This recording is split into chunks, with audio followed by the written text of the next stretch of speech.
दोपहर को जब निशा स्टेशन पहुंची तो पता चला कि ट्रेन 1 घंटे देरी से चल रही है। निशा को कुरकुराहट सी होने लगी। पापा से मिलने में 1 घंटे और विलंब होने जा रहा था। लेकिन फिलहाल जो ट्रेन की रफ्तार थी उससे तो यही आभास हो रहा था कि ट्रेन निश्चित समय पर पहुंच जाएगी। वैसे तो निशा को ट्रेन में सदैव जल्दी नींद आ जाती है, पर आज प्रयास के बावजूद भी नींद आंखों से कोसों दूर भटक रही थी।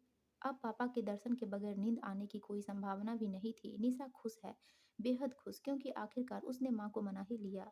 बस एक बार वो पापा के पास जाना चाहती थी, उनके साथ रहना चाहती थी, देखना चाहती थी कि कैसे हैं पापा, जिनके विरह में उसने सदैव माँ की आँखों को लबलबा देखा था। माँ के होठों से पापा के लिए कभी कोई स्नेह के बोल तो नहीं सुने थे निशा ने, पर आँखों का गीलापन निश्चित ही पापा के प्रति उनके स्नेह को बयाँ करता था। बचपन से पापा के सामीप्य के लिए लगता रहा था निशा का मन। किसी भी बच्चे को अपने पापा के आलिंगन में देखते ही उसके बाल मन में कई प्रश्न कुलबुलाया करते थे। जवाब में कभी तो माँ की भ्रुकुटियाँ तन जाती, तो कभी वो दो बूंद अक्स आंखों से गिर पड़ते। माँ ने निशा के प्रश्नों को टालकर उसे बहलाना फुसलाना बड़ी कुशलता से सीख लिया था, और निशा के बाल मन ने भी पापा के वात्सल्य सुख के लिए अपनी स्वाभाविक ललक को अपने ही अंदर में समेटना सीख लिया था। पर निशा के युवा अवस्था में कदम रखते ही माँ के साथ उसके अंतरंग संबंधों में गहनता आ गई। माँ अब सिर्फ माँ नहीं बल्कि एक सखी भी बन गई थी। दोनों की अतरंगता ने बातों के आदान प्रदान में उन्मुखता ला दी थी, और कई बातें जो सालों से हृदय में दबी पड़ी थी वो बंधन मुक्त होकर बाहर निकलने लगी। फलस्वरूप दोनों के जीवन में स्नेह शांति की ऐसी बयार बहने लगी कि घर का हर कोना माँ बेटी की खिलखिलाहट से गौरवान्वित होने लगा था। निशा को जब पहली बार एक युवक ने छेड़ा था तो माँ से इस घटना का जिक्र करते करते लाल हो उठी थी वह, और माँ ने उसे आंख में भर लिया था। बेटी, अब तुम जवान हो गई हो, अब तो ऐसी छूट-फूट घटनाएँ होती रहेंगी, इसे ज़्यादा गंभीरता से नहीं लेना चाहिए। जब तक कोई बड़ी बात ना हो तब तक बेवजह आक्रोश में आकर कोई प्रतिक्रिया भी नहीं करनी चाहिए। सुनकर खिलखिलाकर हँस दी थी निशा। छी माँ, कैसी बातें कर रही हो? अरे इसमें छी की क्या बात है? एक युवा खूबसूरत लड़की को देखकर मन चले लड़कों की कुछ कह देने की आदत तो आम है। माँ मुस्कुराती हुई बोली थी। उस रोज पहली बार माँ की आंखों में मुस्कान नजर आई थी निशा को। माँ भी तो खूबसूरत है, बेहद खूबसूरत। जब हंसती है तो गालों पर गड्ढे पड़ जाते हैं जो माँ के मासूमियत भरे सौंदर्य को दुगुना कर जाते हैं। तुम्हारे जीवन में भी तो ऐसा अनुभव हुआ होगा ना माँ? जवाब जवाब में मुस्कुरा कर रह गई थी सुजाता। प्लीज माँ, कुछ बताओ ना। क्या बताऊँ? कहते हुए माँ के गाल सुर्ख हो उठे थे। अपनी युवा अवस्था के बारे में कुछ मजेदार बातें बताओ ना माँ।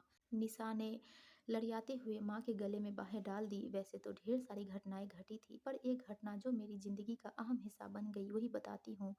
एक रईस पिता का आवारा लड़का कॉलेज में मेरे साथ पढ़ता था। मैं यही कोशिश करती कि उसकी बातों की तरफ ध्यान न दूँ, लेकिन वो था कि बुरी तरह से मेरे पीछे पड़ गया था। एक दिन जब मैं प्रैक्टिकल के बाद कॉलेज से निकली तो पता चला कि बसों की हड़ताल शुरू हो गई है, लिहाजा पैदल ही निकल पड़ी। उस रोज़ उस लड़के को अच्छा अवसर मिल गया।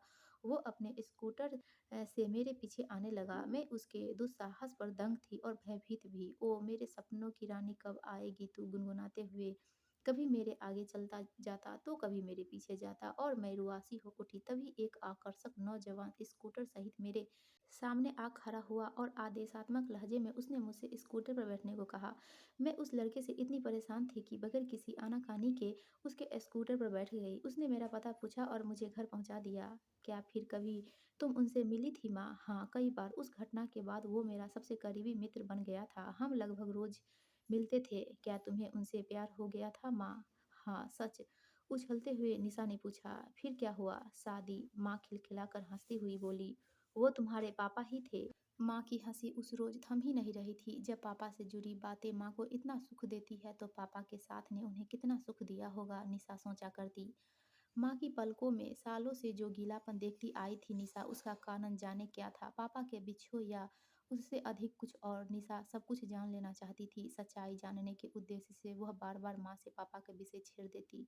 माँ ने भी सालों तक निशा के आगे कभी अपने मन की परतों को उधेड़ा नहीं था, पर अब वो भी जैसे निशा को अपनी भावनाओं की सहभागी बनाकर अपूर्व सुख पा रही थी। माँ ने निशा को सब कुछ बताया। पापा की नौकरी, निशा का जन्म, पापा का फ्लैट खरीदना, यही सब कुछ माँ की बातचीत का विषय हुआ करता था। लेकिन ये सारे वार्तालाप माँ पापा के उस अलगाव के कारण को बेपर्दा नहीं कर पाए। अंततः निशा को एक रोज बड़े साहस के साथ माँ से पूछना पड़ा था। माँ, मैं कई बार सोचती हूँ आप और पापा अलग क्यों हो गए? पूछते ही धक्सा धक्का सा लगा माँ को, जैसे उन्होंने कभी यह सोचा ही नहीं था कि निशा उससे यह प्रश्न करेगी। कुछ देर वो चुपचाप निशा के चेहरे को निहारती रही, फिर धीरे से उठकर पूरे कमरे में चहलकदमी करते हुए बोली, मैं काफ़ी दिनों से तुम्हारे इस प्रश्न की प्रतीक्षा कर रही थी, पर विश्वास नहीं था कि तुम इतनी जल्दी पूछोगी। बेटी, तुम्हारे पापा और मेरे अलग होने के कारण के बारे में मैंने कभी किसी से कोई बातचीत नहीं की। इसकी एक बहुत बड़ी वजह यह थी कि मैं किसी को भी अपने दर्द का सहभागी बनाने की इच्छुक नहीं थी। मैं अपना दर्द सिर्फ तुमसे बाँटना चाहती थी, सिर्फ तुमसे। तुम छोटी थी, इसलिए तुमसे कभी कोई चर्चा नहीं की, लेकिन अब तुम्हें अपनी व्यथा बता सकती हूँ। कहते-कहते रुक गई माँ, गालों तक फैल गए आँसुओं को उसने आँचल से पोंछ लिया और बोली, बेटी, तुम्हारे पापा से विवाह मैंने अपनी मर्ज़ी से किया था। अपने घरवालों के विरोध के बावजूद मैंने विवाह किया, तो सिर्फ इसलिए कि तुम्हारे पापा पर अटूट विश्वास और प्यार था मुझे। उनके साथ जीवन बिताना ही मेरे लिए संसार की सबसे बड़ी उपलब्धि बन गई थी। शादी के बाद तो मैं उनके प्रति बेहद कंजूस भी हो गई थी। मैं अपने घर को अपने हाथों से सजाना चाहती थी। नौकरी नहीं की, क्योंकि यदि नौकरी करती तो एक नौकरानी रखनी पड़ती, लेकिन मैं अपनी गृहस्थी में अपने अलावा किसी और को शामिल नहीं करना चाहती थी। कोई और स्त्री तुम्हारे पापा के कपड़े धोए, उन्हें इस्त्री करे, यह मुझे मंजूर नहीं था। मैं स्वार्थी प्रवृत्ति की कभी नहीं रही बेटी, लेकिन तुम्हारे पापा के मामले में मैं कोई समझौता नहीं करना चाहती थी। मैं उनके प्यार को पूर्ण रूपेण पा लेना चाहती थी। यही कारण था कि मैं उन्हें किसी के साथ बाँटना नहीं चाहती थी, लेकिन मैं हार गई थी निशा। जब पता चला कि तुम्हारे पापा की ज़िंदगी में कोई और औरत है, माँ बिलख पड़ी। निशा ने उन्हें थाम लिया, ढाँढस बंधाया। कुछ देर चुप रहने के बाद माँ पुनः बोली, तुम्हारे पापा उस दूसरी औरत से भी शादी करना चाहते थे। उन्होंने मुझे बताया था कि वो उसे छोड़ नहीं सकते, क्योंकि वो स्त्री गर्भवती थी। क्या? निशा चकित सी ताकती रह गई माँ को। पापा ऐसे? छी! वो तड़प उठी। उसने उसी दिन, उसी पल से अलग हो गई। कानूनी तौर पर भी तलाक में ज़्यादा वक़्त नहीं लगा, इसलिए शायद वो बड़ी आसानी से उस दूसरी औरत के पति बन गए। जानती हो निशा, तुम्हारे पापा बेहद आकर्षक तो है ही, बेहद बुद्धिमान और संवेदनशील इंसान भी है। उनके प्रति लड़कियों के झुकाव को मैंने पहले भी कई बार महसूस किया था, लेकिन उन्होंने सदैव मेरे ही प्यार का दम भरा। कितने खोखले सिद्ध हो गए वो सारे वायदे। माँ, फिर कभी पापा से मिलने की इच्छा नहीं हुई? हुई थी, अब भी होती है, क्योंकि मैंने उन्हें सदैव प्यार किया है। लेकिन क्या फ़ायदा? अब न तो उन पर मेरा कोई हक है, न उनके घर पर। वो अब किसी और के हैं। निशा को माँ की आंतरिक व्यथा का पूर्ण पता होने के बाद भी न जाने क्यों पापा से मिलने की इच्छा हो आई। माँ से तो पापा का कानूनन संबंध विच्छेद हो चुका था, पर पिता पुत्री के रक्त संबंध को नकारा जाए, ऐसा कोई कानून कहाँ? माँ, पापा ने कभी मुझसे मिलने का प्रयास नहीं किया। नहीं, अदालत में उन्होंने कह दिया था कि वो स्वेच्छा से बच्ची को माँ के सुपुर्द कर रहे हैं। वो बच्ची की माँ की इच्छा के बगैर कभी बच्ची से मिलने का प्रयास भी नहीं करेंगे। लेकिन तुम्हारे पापा आज भी तुम्हारे बारे में जानने के लिए मुझे फ़ोन करते हैं। निशा अपने पिता, नई माँ और भाई-बहन से मिल लेना चाहती थी, पर जब उसने पहली बार पापा से मिलने की इच्छा व्यक्त की तो माँ जैसे तहस-नहस हो गई थी। दर्द और आक्रोश का मिला-जुला भाव उनके कोमल चेहरे पर आ गया था। मेरा अपमान क्या तेरा अपमान नहीं है निशा? आज तूने वही कह दिया जिसका मुझे सदैव भय लगा रहता था। निशा सहम-सी गई थी, लेकिन मन ही मन अपने निर्णय पर अटल भी थी कि वो पापा से मिलकर ही दम लेगी। और अंततः उसने समझा दिया माँ को कि पापा से मिले बगैर सही मायने में वो माँ के दर्द की साझीदार नहीं बन सकती। बेमन से ही सही, पर निशा के निर्णय के आगे माँ को झुकना पड़ा। शायद उन्हें यह शंका हो गई थी कि बार-बार युवा बेटी का विरोध करने से वो विद्रोही न हो जाए। माँ ने स्वीकृति दिल से भले न दी हो, लेकिन निशा को अपनी जीत पर अपार हर्ष था, और उसका ये हर्ष ही वो कारण था जो नींद को भी निशा पर हावी नहीं होने दे रहा था। थरथराते कदमों से निशा ने जन्मस्थली दिल्ली के स्टेशन पर पैर रखा और अपने को सहज दिखाने का प्रयास करते हुए अगल-बगल ताकते हुए वो इस अनजान शहर के स्टेशन से निकलने का मार्ग तलाश ही रही थी कि किसी ने माथे पर हाथ फेरा। चौंक कर मुड़ी निशा, भरी-भरी आँखों से अपलक निहार रहा था कोई उसे। आँखों का गीलापन वैसा ही था जैसा माँ की आँखों में हुआ करता है, स्नेह भरे उन अक्सों में मुस्कुराहट और ममत्व दोनों का समावेश। कहीं यही निशा हो न हो? उन्होंने पूछा, और हाँ कहने के पूर्व ही उन्होंने निशा को आँख में भर लिया। निशा का मन भर आया और वह महसूस कर रही थी कि जिस हृदय से वो लगी हुई है, वो जैसे उसका अपना ही हृदय हो। आप पापा, निशा ने पापा की आंखों में झांकते हुए पूछा तो उन्होंने पलकों को झपकाकर स्वीकृति दी और निशा पुनः उनके आलिंगन में कैद हो गई। एक बार नहीं, कई बार निशा ने पापा की छाती को चूम लिया, परंतु बचपन से आज तक जिस अभाव को उसने झेला था, उसकी प्रतिपूर्ति पल भर में कहाँ संभव थी। दोनों की आंखों से बहते अविरल आंसुओं की धार ने जब हृदय की व्यथा को किंचित कम कर दिया तो थोड़ी सी सहज हुई। पापा ने निशा का सामान उठा लिया और निशा सोचने लगी कि सच कहा करती थी माँ, पापा आकर्षक व्यक्तित्व के स्वामी थे। चलो बेटी, कितने सालों के बाद अपने पापा के पास आई हो, लेकिन पापा, आपको कैसे पता चला कि मैं आ रही हूँ? चकित सी निशा ने पापा के हाथ में हाथ डालते हुए पूछा। कल सुजाता का फोन आया था, पापा ने कहा तो लगा मानो उनके सूखे चेहरे पर अचानक थोड़ा सा गुलाल लग गया हो। माँ का नाम लेते हुए उनका चेहरा लाल हो उठा था। कितनी सहजता से निशा को पापा के चेहरे पर माँ के लिए स्नेह दृष्टिगोचर हो गया था। चकित हो गई निशा, क्योंकि माँ और पापा के स्नेह इतनी स्पष्टता से नजर आते हैं, बिल्कुल एक से, कोई अंतर नहीं है भावों में। माँ क्या कह रही थी? कुछ खास नहीं, बड़े प्यार भरे अंदाज में मुस्कुराते हुए पापा बोले, बस तुम्हारे आने की सूचना दी। तुम इतने बड़े शहर में पहली बार अकेली आ रही हो, शायद इसी वजह से वो घबरा रही थी। और सचमुच यह डरने की बात ही तो है। तुम्हारे आने की सूचना से मैं बेहद खुश था, लेकिन फिर भी लगा कि तुम्हें यहाँ अकेली भेजने का निर्णय लेकर सुजाता ने अच्छा नहीं किया। मान लो मैं घर पर ना होता तो? सामान को टैक्सी में रखते हुए पापा ने पूछा था। तो क्या, छोटी माँ तो रहती, अनायास ही बोल पड़ी निशा, बगैर कुछ सोचे समझे, और पापा का चेहरा मासूमियत से भर गया।